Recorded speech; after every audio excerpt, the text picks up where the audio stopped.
Hello, Kev from Leeds Harmonica. We're going to look today at 3 different approaches to playing over the 4 chord. What's the 4 chord? Here we go. 1 chord.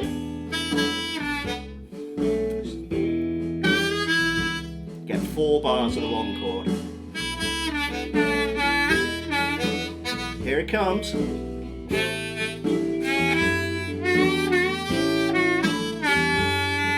Back to the 1. And then we get into 5/4/1 and the turnaround. Don't worry too much about that. I'm not going to go into detail here why it's called the 4 chord or any of that stuff. But it's bars 5 and bar 6 is what we're looking at. That is the that's the area here now. Let me turn this off. A lot of people who are not that experienced playing will just tend to wail away at that point and just do, random stuff, keep on doing what they're doing. But we're going to try and sharpen that up a bit here. So we're going to try and give our solos and improvisations a bit more of a sense of structure. We're going to stay with the band more and acknowledge that chord change when the band does. If you're not used to thinking in terms of chords, basically for the first 4 bars 4 beats, right? 1, 2, 3, 4. For the first 4 bars, the band are playing a chord. We call that the 1 chord. So all of the notes that they're playing will come from the chord or the scale associated with it, roughly, probably, most of the time. We change chords for bars 5 and 6. We start, and the band play notes from a different chords, scale, and chord tones and what have you. So the whole sort of center of gravity of the music shifts from this set of notes to this set of notes, essentially. So you get that movement, that feeling of change. So I'm going to look at 3 different ways that we can approach this that is going to sharpen up our solos, give them a sense of structural integrity, and basically make it sound a lot more like we know what we're doing, even if you don't really. I want to point out I'm not going to get into any theory here. I've written a PDF to go along with this lesson, which I'll link down below, and there's a lot more information in there. But here I'm just going to whiz through these 3 different approaches. Okay, so this first approach is the most simple. This is we're calling contrast, which means that whatever we're playing over those first 4 bars, we are just going to change up and play something completely different on the 4 chord. Simple enough. But it's powerful still because the band's changing and you're making a very definite change as well. We're setting up an idea in the first 4 bars, and then in bars 5 and 6 something new's coming in, so that engages the audience, right? So let me just bob this jam track on. This jam track I'm using, by the way, is Real Easy Groove in E from Jimi Lee's Groovetrax, which is awesome. I'll link that down below as well.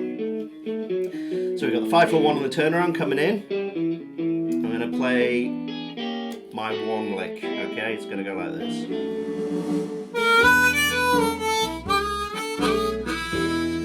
Simple in the blues scale. Here comes the 4 chord. I'm going to do something completely different.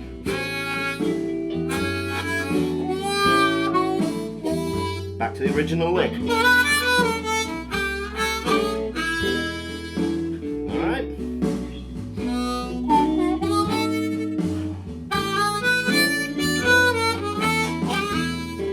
Let's do that one more time, okay, so you get the idea. 1 chord.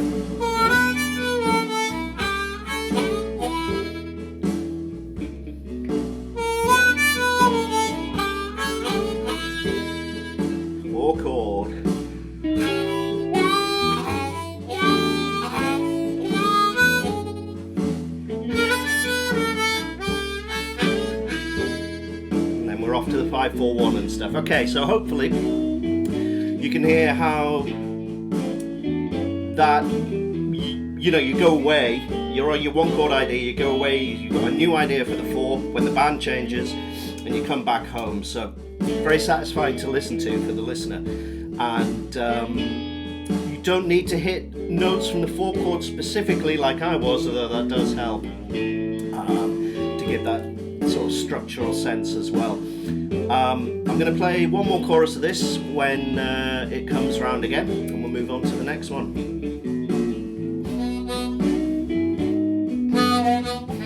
Here we go again. So for another contrast, I'm going to pick a different lick this time, different one lick.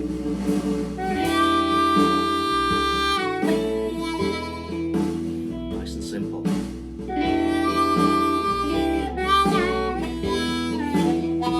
Four chord.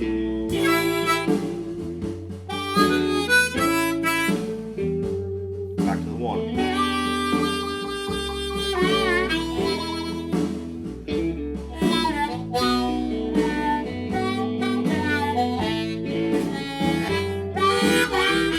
Alright, don't worry about that, we're looking at the four chord. Okay, that's contrast.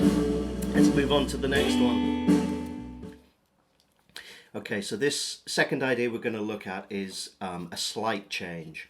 So we're playing our one chord lick idea over the first four bars as we've been doing previously. This time we're going to play the same lick over the four chord, over bars 5 and 6, but we are going to change it just slightly so that it's not quite the same. We're going to change one or two notes. Don't change too much, otherwise you just get into contrast, which is what I did just now when I was previously trying to record this bit, and I realised I changed it far too much and it didn't work. So try and avoid that. Pro tip, for your slight change, if your one chord finishes on a draw note, if your one chord lick idea finishes on a draw note, try just changing that last draw note to a blow note, because the four chord loves blow notes. They all work fine over the four chord. I'm not going to get into the theory of it, but if you're on the four chord, just blow anything and it will match. Okay, so here we go. I'm going to play back to my original one lick idea. When the four chord comes around, I'm going to change it. It's actually, that lick was finishing on 4, finishing on 2 draw. I'm going to change it, finish on 4 blow. Okay, but you'll hear that as I play it. So here we go. 5, 4, 1. I'm not concentrating on this area. There's loads to talk about down here, but it's for a different day. Here we go.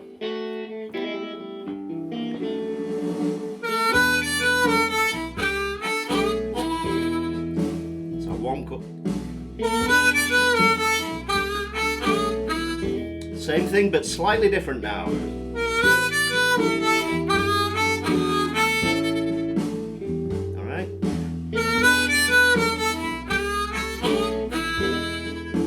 So I played the same thing. Blues loves that repetition anyway, but if you can put repetition with a slight variation, that's magic. That's all over the blues. And you really want to be doing that. It's almost like a kind of call and response or question and answer kind of thing. You know, you set up one idea that goes one way and there's a reply with a different idea. It's really, really powerful because you change it with a band, and it activates the ear of the audience, because they've been listening to that one chord lick. They think you're playing it again, and then suddenly, oh, it's different, and it perks up the ear and keeps people listening to your solo, and nice and, you know, structurally relevant. And if you play different on the four chord, it's going to sound like you know what you're doing, right? Even if you don't really. Missed my cue again. I'm going to wait for this next one to come around because I want to play this. I'm going to try and play a slight different variation this time, but I'm not going to vary it too much because that's what I did earlier and it doesn't quite work. So I'm going to go back to that original one chord idea once this new chorus rolls around.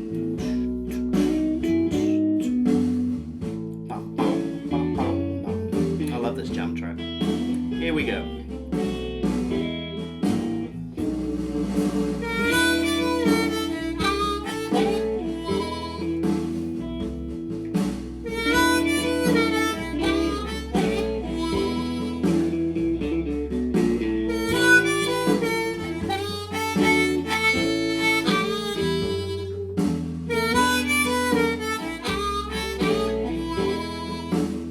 Same thing, little change, really, really powerful. You can spend all afternoon just messing about with stuff like that. But I'm going to skip on to the next one. Okay, this next idea is really, really powerful. This is so cool. This is the sequence.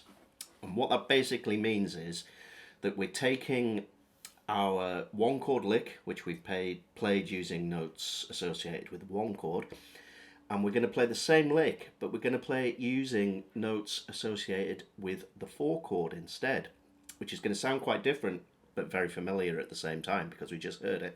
We're just putting it in a different key. It helps to have a really simple lick for this, so I've picked a new lick that I'm going to play to illustrate this. It's really, really powerful. Sometimes if you're haven't studied theory, or it's all a bit confusing to you, this can be a tricky idea for some people to wrap your head around. Some people just click straight away. But I have put a lot more information in the PDF. There's all sorts of theory stuff on the website as well.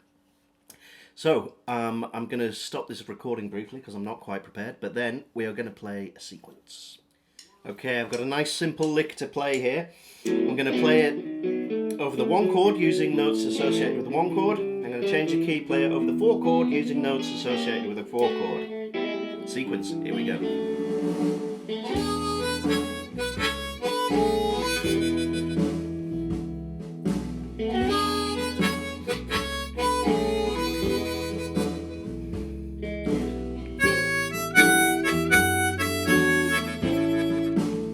Back to the 1.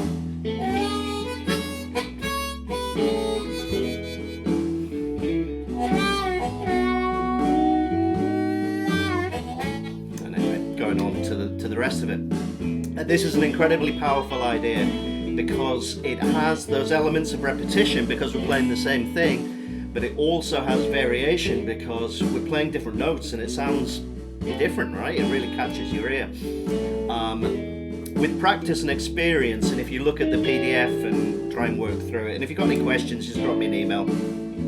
I'll be happy to help out. But this is a very, very powerful idea, and if you can get good enough to do it on the fly, then you are really cooking. I'm going to play this one more time for you, using the same lick. Not all licks are going to work, by the way.